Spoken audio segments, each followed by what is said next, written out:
দোলনার মধ্যে শিশু যেমন শান্তিতে ঘুমায় থাকে, এই পৃথিবীটাকে তোমার জন্য শান্তিতে ঘুমাবার জন্য, চলাফেরা করার জন্য আমি এই পৃথিবীকে শান্ত করে দিয়েছি। সুবহানাল্লাহ। এবং গন্তব্যের জন্য, যাতায়াতের জন্য আমি রাস্তা বানিয়েছি। আপনি বলবেন রাস্তাগুলি তো আমরা বানাইছি গম দিয়া, ইট দিয়া, পাথর দিয়া। হ্যাঁ, আপনি বানাতে পারেন, রাস্তা আপনি বানাতে পারেন, কিন্তু যখন আপনারা কেউ বানান নাই তখন এই পথগুলি আল্লাহরই বানানো ছিল। বিশেষ করে পাহাড়িয়া এলাকায় কোন গভর্নমেন্ট গিরিপথ তৈরি করেছে বলেন তো দেখি? কে বানিয়েছে? আল্লাহ পাক তৈরি করেছেন। এই পথ তৈরি করেছে যাতে তোমরা তোমাদের গন্তব্যে পৌঁছতে পারো। মহা শূন্যে ভাসমান এই পৃথিবীটাকে আল্লাহ পাক আরামের জায়গা বানিয়েছেন, অথচ এই পৃথিবীর মধ্যে আছে কি তা কি আমরা জানি? এই পৃথিবী নামক গ্রহটি, এটি প্রতি ঘন্টায় ৬৬,৬০০ মাইল বেগে পৃথিবীটা ছুটে চলছে বন্দুকের গুলির মতো। প্রতি ঘন্টায় ৬৬,৬০০ মাইল গতিবেগে পৃথিবী ছুটছে। এর অভ্যন্তরে আছে আগুন, এর মধ্যে আছে পাথর। এই এমন মারাত্মক আগুন এই পৃথিবীর পেটের মধ্যে রয়েছে যে আগুন পাথরগুলো পুড়িয়ে লাভায় পরিণত করে দেয় এবং তা উদ্গীরণ করে আগ্নেয়গিরির আকারে উপচে পড়ে। এই পৃথিবীর মধ্যে এরকম আগুন আছে। এই পৃথিবীতে সর্বপ্রথম বিজ্ঞানীদের এই কনসেপশন আল্লাহ রাব্বুল আলামিন কোরআনের মাধ্যমে দুনিয়াবাসীকে দিয়েছেন। জগৎ একটা বা দুইটা নয়, বহুমাত্রিক জগতের কনসেপশন আল্লাহ পাক দিয়েছেন, অসংখ্য জগৎ। এই পৃথিবীর উপরিভাগে এক জগৎ, এর আভ্যন্তরীণ রয়েছে আর এক জগৎ। সাগরের ভেতরে রয়েছে এক জগৎ, সাগরের তলায় অন্য জগৎ। পৃথিবীর মহাশূন্যে, গ্যালাক্সি, ইউনিভার্সাল মহাশূন্যের ভিতরে যা কিছু রয়েছে তার মধ্যে রয়েছে অসংখ্য জগৎ। জগৎ একটি নয়, অসংখ্য জগৎ রয়েছে। পৃথিবীর মাটির তলায় কত আগুন, সেই দৃশ্য আমি চোখে দেখেছি যখন আমি ভেসুভিয়াস পাহাড় দেখেছি, পৃথিবীর বড় আগ্নেয়গিরি। আল্লাহ পাক জাহান্নামের আগুনের ইন্ধন করবেন মানুষ আর পাথর। ওয়াকুদুহান নাস ওয়াল হিজারা, পাথর আর মানুষ হবে জাহান্নামের আগুনের ইন্ধন। পৃথিবীর মাটি থেকে ৩ মাইল উঁচা ভেসুভিয়াসের পাহাড়ের উপরে। ভেসুভিয়াস পাহাড় কোথায় বলতে পারেন? ইটালিতে। সেই জায়গায় যখন আমি উঠেছি, পাথর যে জাহান্নামের আগুনে পুড়বে এর বাস্তবতা নিজের চোখে দেখেছি। পাথরগুলি আগুনে পুড়ে লাভার মতো হয়ে পাহাড়ের উপর থেকে আলকাতরার মতো গলে গলে পাহাড়ের চতুর্দিকের 12 কিলোমিটার এলাকার জনপদকে ধ্বংস করে দিয়েছে। ইটালিতে আরো একটি জায়গা আছে যেটার নাম সিসিলি। সেখানেও একটি জীবন্ত আগ্নেয়গিরি আছে, যেটা আগুন এখনো জ্বলতেছে, যে কোনো মুহূর্তে এ আগুন ছড়িয়ে পড়তে পারে।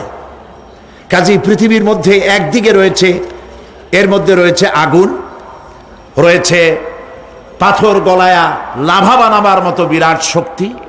সেই পৃথিবীটাকে আল্লাহ পাক এতটা শান্ত করে রেখেছেন, তোমরা যেন নিশ্চিন্তে এর কোলে, দোলনার ভিতরে শিশু যেমন ঘুমায়, এই পৃথিবীটাকে তোমার জন্য দোলনা বানিয়ে দিয়েছি। তাও আমরা সুবহানাল্লাহ বলবো না? সুবহানাল্লাহ। বন্দুকের গুলির চাইতেও দ্রুতগামী এই পৃথিবী ছুটছে। সেই পৃথিবীকে বিনা দ্বিধায় আমরা খুঁজছি, সেটাকে চিরে ফেলছি এবং তার পেট থেকে রিজেক হাসিল করছি। ঠিক কিনা বলে? আল্লাহ রাব্বুল আলামিন সূরা আন-নামলের মধ্যে বলছেন, আম্মান জাআলাল আরদা ক্বারারান ওয়া জাআলা খিলালাহা আনহারান ওয়া জাআলা লাহা রাওয়াসিয়া ওয়া জাআলা বাইনাল বাহরাইনি হাজিজা। আর তিনি এই পৃথিবীর অবস্থান লাভের উপযোগী করে আল্লাহ পাক তোমার জন্য তৈরি করে দিয়েছেন, এবং এর মধ্যে নদ নদী আল্লাহ পাক সৃষ্টি করে দিয়েছেন, পাহাড়গুলিকে গেড়ে দিয়েছেন, আর পানির মধ্যে দুটি ধারা আল্লাহ সৃষ্টি করেছেন। পানির মাঝখানে একটা অন্তরাল সৃষ্টি করেছেন। এটি একটা তো আবিষ্কার হয়েই গেছে, সেটি হলো প্রশান্ত মহাসাগরের ভেতরে 4000 কিলোমিটার লম্বা, 2500 কিলোমিটার চওড়া প্রশান্ত মহাসাগরের ভিতরে একটি বিশাল এলাকা পাওয়া গেছে, যেটার পানি অত্যন্ত সুমিষ্ট সুমধুর, আর এর বাইরের পানিগুলি অত্যন্ত লবণাক্ত।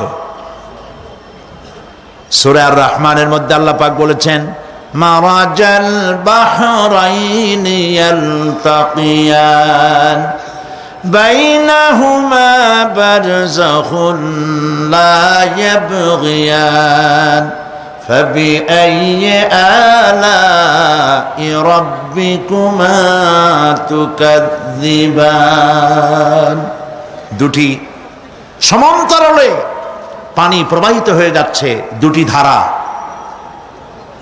লোনা পানি মিষ্টি পানিকে নোনা বানাতে পারে না, মিষ্টি পানি লোনা পানিকে মিষ্টি বানাইতে পারে না, মাঝখানে কোনো পার্টিশন নাই। সুবহানাল্লাহ। আমার দেশের পদ্মা, গঙ্গা, যমুনা, মেঘনা এর মিষ্টি পানিগুলি ভাটি এলাকারে বঙ্গোপসাগরের নোনা পানির মধ্যে ছুটে যায়, আবার জোয়ারের টানে বঙ্গোপসাগরের মুখ তিতা হয়ে যায়, এমন নোনা পানি মিষ্টি দরিয়ার মধ্যে এসে ঢুকে যায়। কিন্তু বঙ্গোপসাগরের নোনা পানি মিষ্টি পানিকে নোনা বানাতে পারে না, আবার নোনা পানিগুলি মিষ্টি এলাকায় গিয়া মিষ্টিরেও খারাপ বানাইতে পারে না। আল্লাহ রাব্বুল আলামিন বলেন, এগুলি আমার আইন। মানে কার আইন? আফাগায়রা দীনিল্লাহি ইয়াবগুন ওয়ালাহু আসলামা মান ফিস সামাওয়াতি ওয়াল আরদি তাওআন ওয়া কারহা। আকাশে আর জমিনে যা কিছু আছে সব আনুগত্যের মস্তককে আমার সামনে অবনতি করে দিয়েছে। সুতরাং এর আমার আইন মানে, চাঁদ, সূর্য, গ্রহ, নক্ষত্র আইন মানে কার? চিল্লায় বলুন। আল্লাহ পাক এই পৃথিবীকে সুন্দর করে সাজিয়ে দিয়েছেন, আবার এর মধ্যে তিনি মাঝে মধ্যে এই পৃথিবী একটু ভূমিকম্পন হয়, কিন্তু তা কোথাও কোথাও একসাথে না। একসাথে যদি সারা পৃথিবীতে ভূমিকম্প হইতো, সৃষ্টি জগতে অস্তিত্ব বিলুপ্ত হয়ে যেত। কথা বুঝতে পেরেছেন? এই জন্য আল্লাহ পাক বলেন, ইন্না ফি খালকিস সামাওয়াতি ওয়াল আরদি ওয়া ইখতিলাফিল লাইলি ওয়ান নাহার লাআয়াতিন লিউলিল আলবাব। নিশ্চয়ই আকাশ এবং জমিনের সৃষ্টির ব্যাপারে আর রাত আর দিনের পরিবর্তনের ব্যাপারে যারা জ্ঞানবান তাদের জন্য রয়েছে আল্লাহ পাকের নিদর্শন। এই ঘূর্ণায়মান পৃথিবী নিয়মিত ঘুরছে, সূর্যের কাছে চলে যাচ্ছে, আবার দূরে সরে আসতেছে। আর এই ঘূর্ণায়মান আসে বলে, সূর্যের কাছে যায় আর আসে বলে এক এলাকায় রাত হয় আর এক এলাকায় দিন হয়।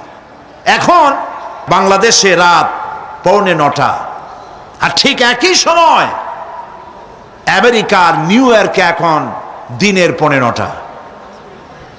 যদি এরকম অবস্থা না হতো, তাহলে এক এলাকার প্রাণীগুলি বাঁচত, অন্য এলাকার প্রাণীগুলি ঠান্ডায় ফ্রিজ হয়ে যেত। আমাদের এই পৃথিবী আল্লাহ পাকের এক অফুরন্ত নিয়ামত।